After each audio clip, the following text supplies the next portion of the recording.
Wag po! Wag po! Umalis ka nga rito! Doon ka doon! Hindi po kami sa tao! Hindi po! Ano ka ba? Usap-usapan dito na yung baliw na yan ay parang sinasapian. May lahing aswang daw yan. Alam mo si Aling Marites? Kaya nawala sa bahay nila? Eh dahil kinain ng baliw na yan. May dala pang 2 manika. Lucy, bahala ka sa buhay mo. Maniwala ka man o hindi, totoong baliw at sinasapian yan. Hindi po kami sa tao! Hindi kami Tigilan mo na siya. tao eh!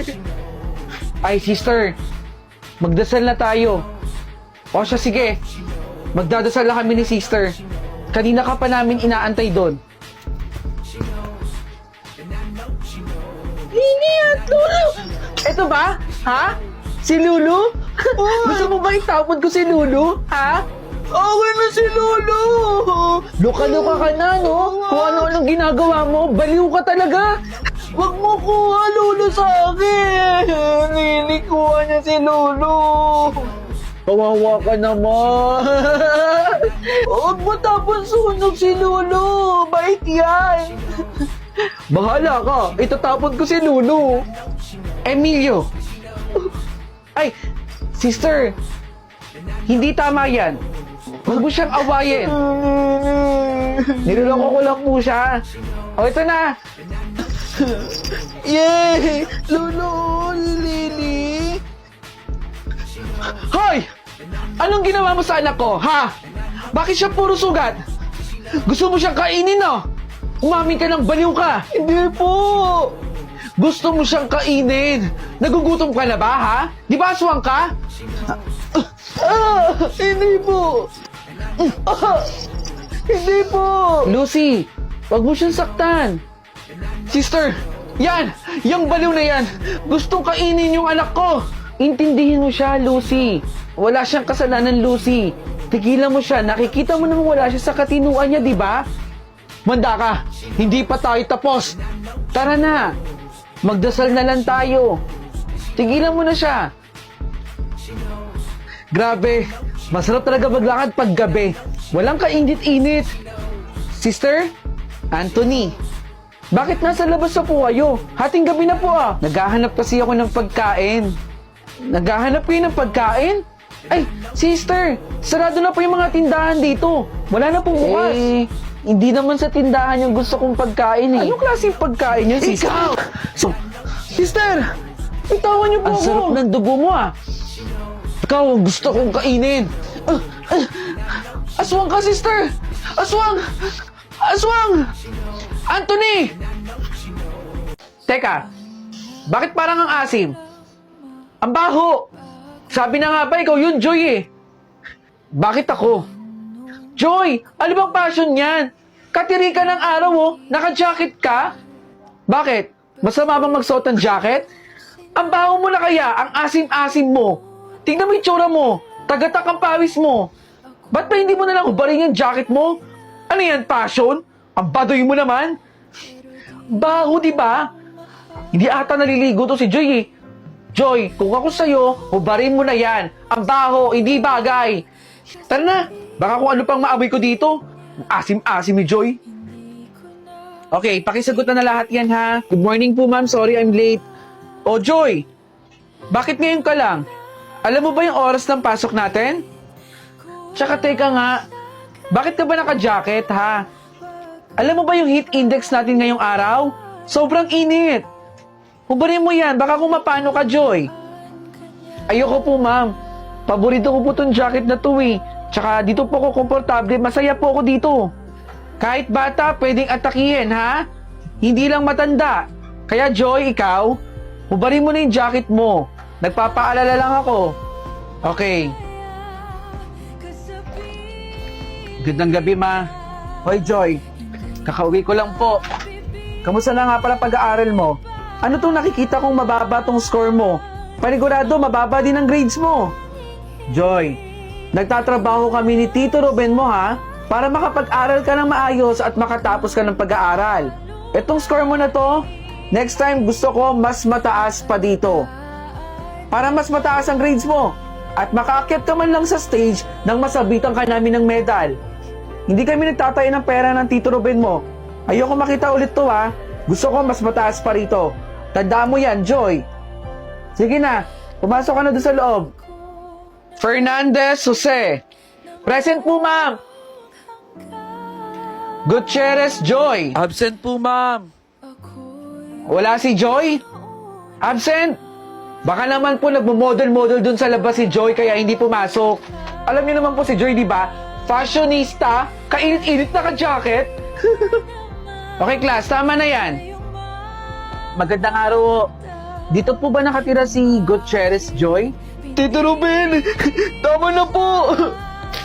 Joy? Huwag niyo na po akong saktan. Papasok pa po ako eh. Inaantay na po ako ng teacher ko doon. Aray ko po, Tito Ruben, tama na po.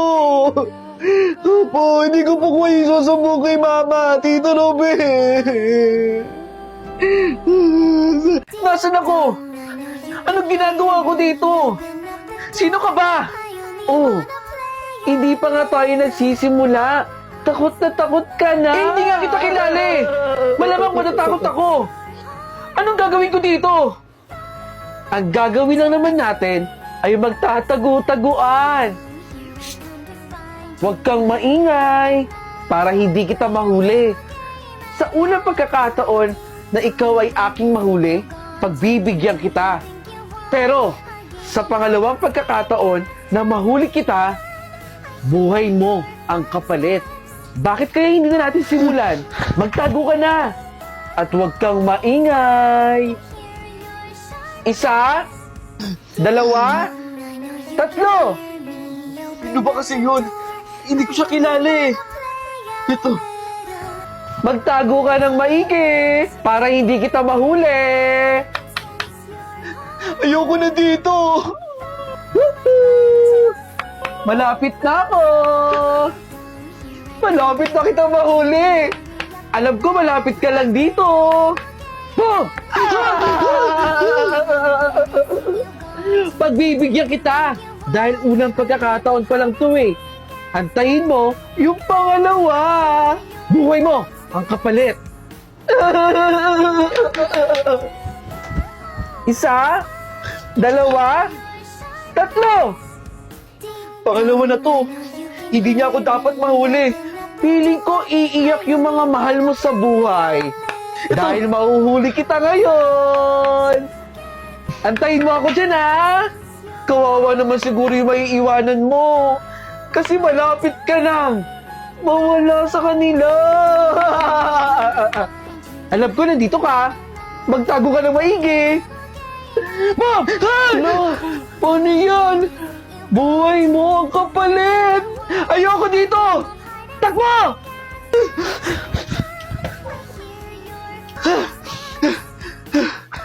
Gusto ko na makaalis dito. Sabi nila tumingin daw ako sa orasan eh. Ayun! May orasan! Ma! Nak, bakit ka sumisigaw? Ano nangyari sa'yo? Ma, ang sama ng panaginip ko. Ayoko na pong maulit yun. Gusto ko pa po kayong makita. Bakit hindi ka nagsabi na uuwi ka? Ginulot mo kaming lahat dito. Nak, kinakausap kita. Ano nangyari sa'yo? Bakit bigla kang umuwi? Talagang sinupresa mo kami, ha? Tara na. Tulungan na kita dyan sa maleta mo. Tara, dali.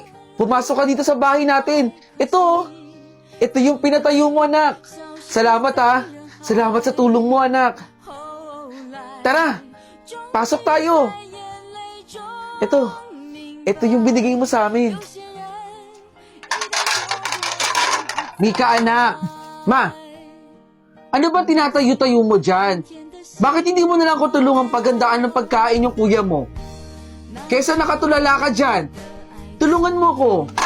Hindi ka ba natutuwa na dumating na siya galing sa ibang bansa? Ang tagal natin siyang inantay.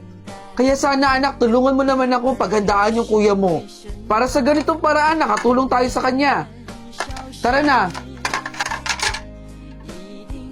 Mika, huwag ka nang tulala dyan. Opo ma, opo, tutulong na po ako. Tara na at simulan na natin to. Para makakain na tayo. Ito na yung plato, anak ko.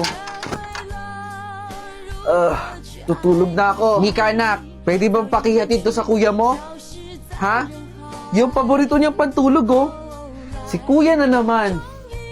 Nung mga bata kayo, ito yung hilig suotin ng kuya mo. At mukhang kasya naman sa kanya to, eh. Ang ganda, di ba? Masarap kasing gamitin to pag natutulog. Komportable. Kaya siguro na gusto mo dito ng kuya mo, eh. Ibigay mo sa kanya to, ha? Sabihin mo, pantulog niya to. Oh, ibibigay ko talaga yan kay kuya? Ako talaga, ma?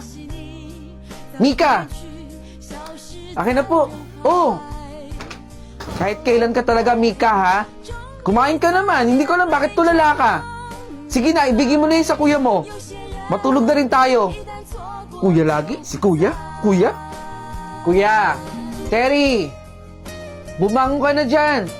Anong oras na, oh? Kakain pa tayo dito. Kuya! Asan siya? Mika, nakita mo ba yung kuya mo? Ma, hindi ka naman ba nakainom ng gamot mo? Anong gamot? Anong gamot sinasabi mo, ha? Hindi kita maintindihan, Mika. Ma, ilang taon na pong patay si kuya. Nadamay siya dun sa gera. Doon sa bansa kung saan siya nagtatrabaho. Anong sinasabi mong wala na yung kuya mo? Simula ngayon, ma, ako na ang maghahawak ng gamot mo. Kailangan na mi-maintain mo ang pag-inom ng gamot mo. Kumain na tayo dito. Iinom ka pa ng gamot mo. Hello, ma. Gusto ko na pong makauwi dyan. Nagkakagulo po dito sa bansa kung saan ako nagtatrabaho. Ma! Ma!